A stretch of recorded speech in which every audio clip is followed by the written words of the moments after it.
All right, here we are with another Amplified, talking about some traffic with Ken Smith. Ken, thanks for being here. Yeah, you're welcome. Yeah. We're gonna talk about Boulder Highway and reimagining it. Yeah, Yeah. it's torn up, definitely. I use that quite often. So where are we with that? Well, we're just celebrating, or maybe mourning, depending on how you look at it. The after the 2-year anniversary of when construction started, which means we got one more year to go for that hot Right. mess that has been messing up commutes. Been making traffic pretty rough, and a lot of folks complaining about all the potholes out there. Now, eventually those potholes are going to be fixed Right. in the long run, but they got a lot more work to do. This project includes center running transit, which is something that's new, really, for the most part here in the Valley. And a lot of Henderson residents that I've been seeing online, and some of the complaints coming in, I know, to the city of Henderson. They're a little skeptical about the center running transit. They think that it will only encourage and increase jaywalking, not decrease jaywalking along Boulder Highway, as people are going to have to come from both sides of the road to the center to catch that bus. Now, the city of Henderson, their response is that the buses are going to be in particular spots. They're going to be building some, I think, some fencing to keep people discourage people from jaywalking. Okay. And there'll be near traffic signals to make it safer for pedestrians across the street. So you have to go across the street to catch the bus? in the middle? Exactly. Okay. Yeah, so that's a whole new thing. Instead of Yeah. catching it on each respected side of the street, whatever side you're on, now you have to go to the center of the roadway to a dedicated bus stop in the center of the roadway to catch the bus. And a lot of folks are just like, this doesn't seem like a smart idea. You know, they're a little skeptical about it. The other big concern, of course, is the road diet. Boulder Highway was a wide 3-lane road out there with a dedicated bus lane on the right side next to the curb. And now they're going to reduce it to 2 lanes each direction, reducing the speed limit. It's all about, in their minds over in the city of Henderson, improving safety for pedestrians.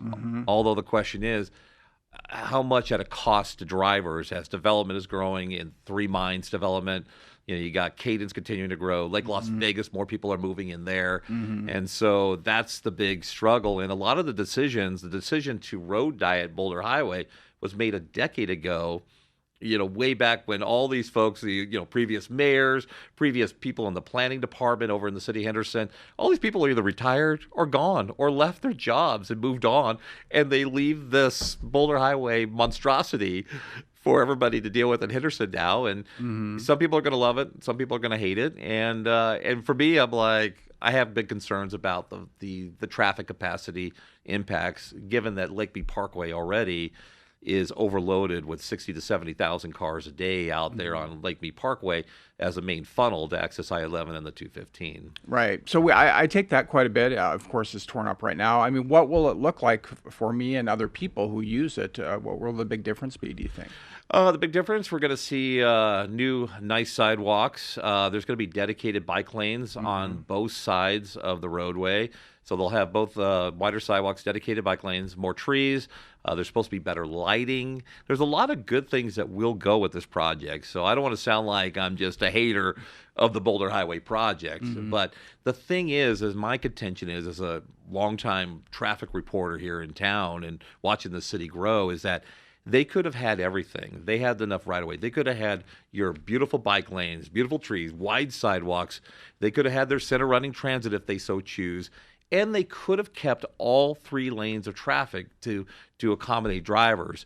They always say that these new projects are to accommodate all road users. That's their term they use. But they seem to accommodate all road users except for the most people who use the road, which is drivers and cars. So that's the little frustrating part for me, is that I feel like there's a lot of big voices out there and advocacy groups for bicycles. There isn't really any advocacy groups for drivers, because people who are driving, they're just living their lives going to and from work.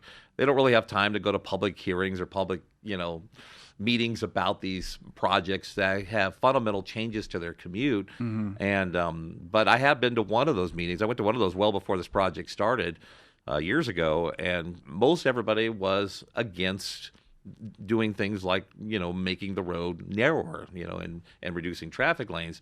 but it almost seems like it just kind of falls on deaf ears. They've already made their decision. They go through the motions of these public meetings, and then they just do what they're going to do, what they decided years before. It seems that seems my viewpoint of what I see going on with some of these projects. So, like it or not, here it comes, Yeah, Boulder here it Highway. comes. One more year to go of cones and construction for that one. So when is the completion date in a year? It's going to be, it looks like September of next year. So fall. So we got Year from fall. So we got about a year to go on that project. I've heard dates either August or September of next year, depending on if they run into any potential issues. Now, one good thing about the project as well, besides some of the things I said about the trees and the better lighting and stuff, is that there is a flood control improvement element to the project. And that was one of the things that slowed down building this whole thing. It's 7.5 miles flood control where they built in new storm drains, a giant concrete culvert underneath Boulder Highway.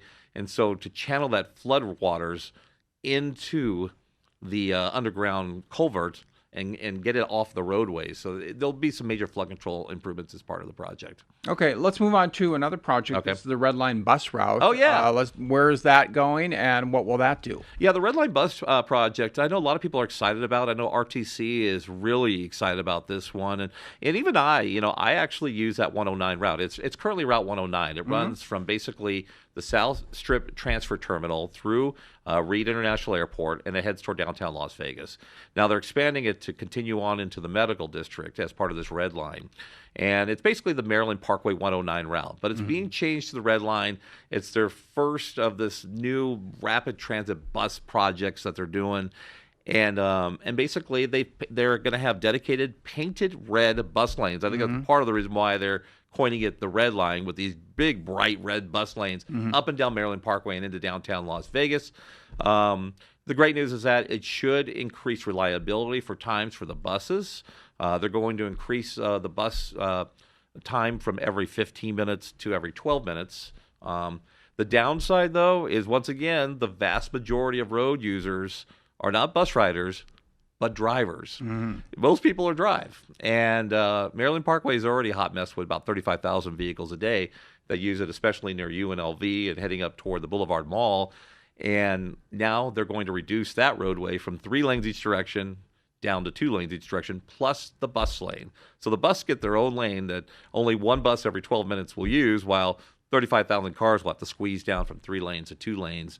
So there's that plus and minus once again. RTC's contention, buses carry more people, so that should take cars off the road.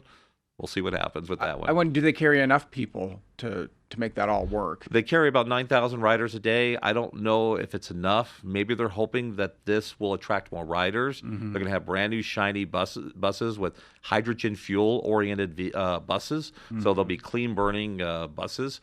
And the increase, times every 12 minutes, I think, will be a plus for that. But yeah, and also the other thing I didn't mention is that the improved bus shelters. So they're going to have much nicer bus shelters, and they'll have electronic signs that say when that next bus is coming. So if you're waiting out there in 112-degree heat, you can hide in the shade somewhere, and then you'll know when that bus is coming. You could also use a transit app as well for those of you that are savvy. Basically. And what's the completion date on that? Yes. So that is that's a little bit of a moving target, but the actual launching of the Red Line is August 23rd.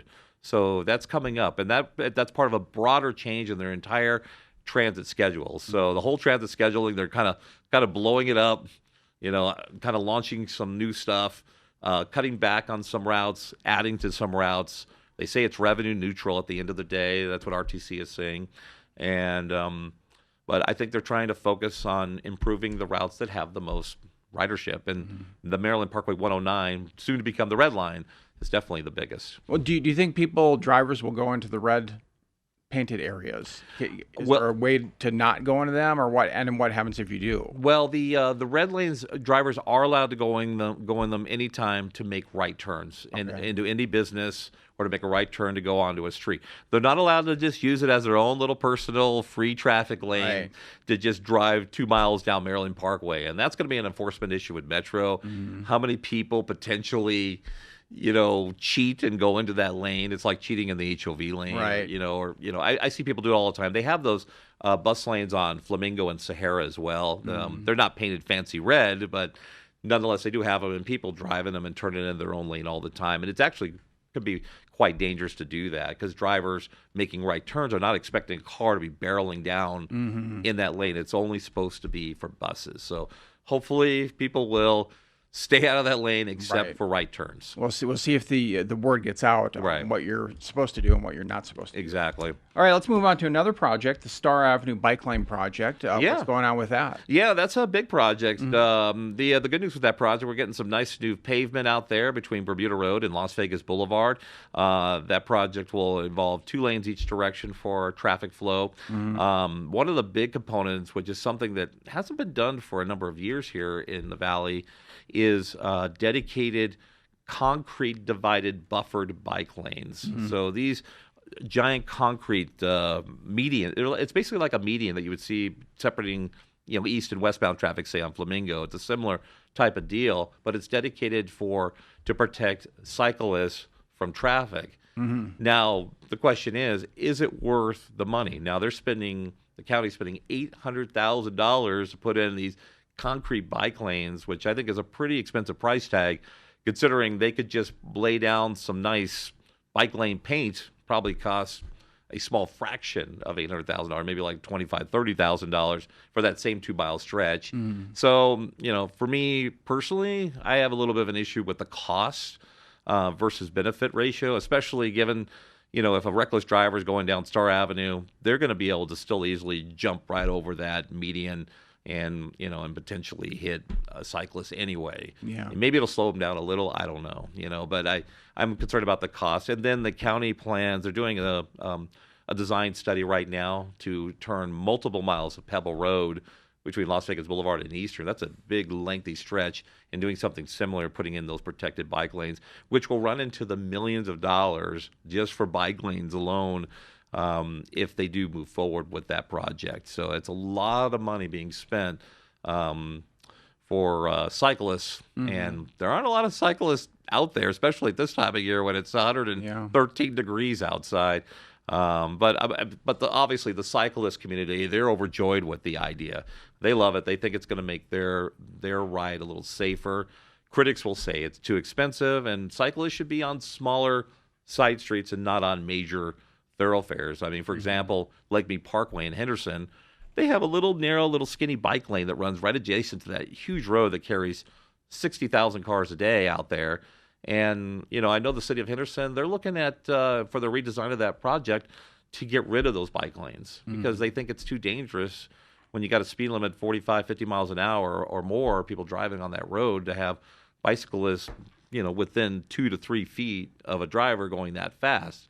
So they want to put in more bike trails and pedestrian trails similar to what St. Rose Parkway has that are well off the road and safely separated from the roadway and not right adjacent to those speeding cars that are trying to head to Cadence or Lake Las Vegas. Yeah, and I drive up there a lot, and I see more people on the sidewalk than I do in the bike lane. Yeah, and bike lane is really close to traffic. Yeah, because the cyclists, they're not. I mean, most of them are not crazy. They're not gonna. They don't want to be out there next to those crazy cars. They want to be up there on the sidewalk. The only problem is then it causes conflict sometimes with pedestrians. Because that's primarily sidewalks are for pedestrians and not cyclists. So you want to try to accommodate everybody, obviously, but some roads are really just not meant for bicyclists. And, the Beltway Trail continues to expand. Millions and millions of dollars are being spent already around the county to expand access for cyclists.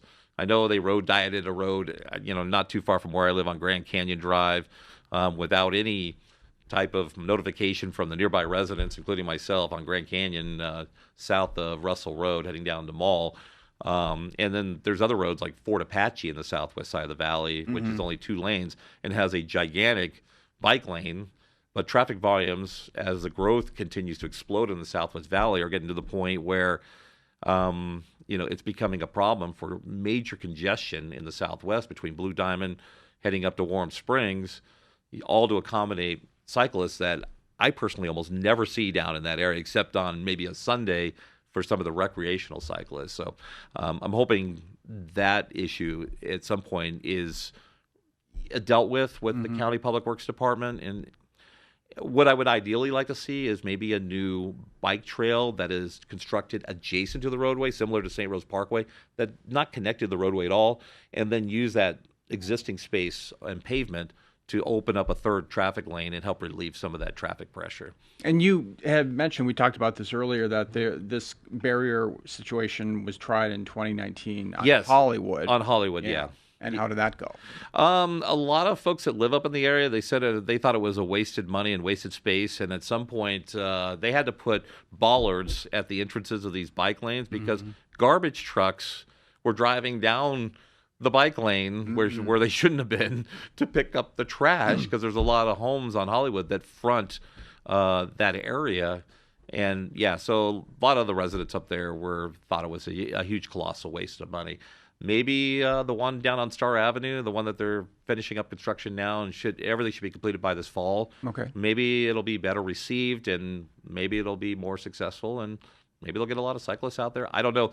The downside of putting these giant concrete barriers, though, where instead of just paint for bike lanes, is that it basically makes Star Avenue permanently 2 lanes each direction. So in the future, if you have massive amounts of traffic growth and you may need to add a third traffic lane, you can't do it without spending a heck of a lot of money, probably a couple $1 million to demolition all that stuff and then restripe it and whatnot. So there's some good and the bad there with these new, more permanent concrete dividers. Plus the cost is pretty high to begin with down there.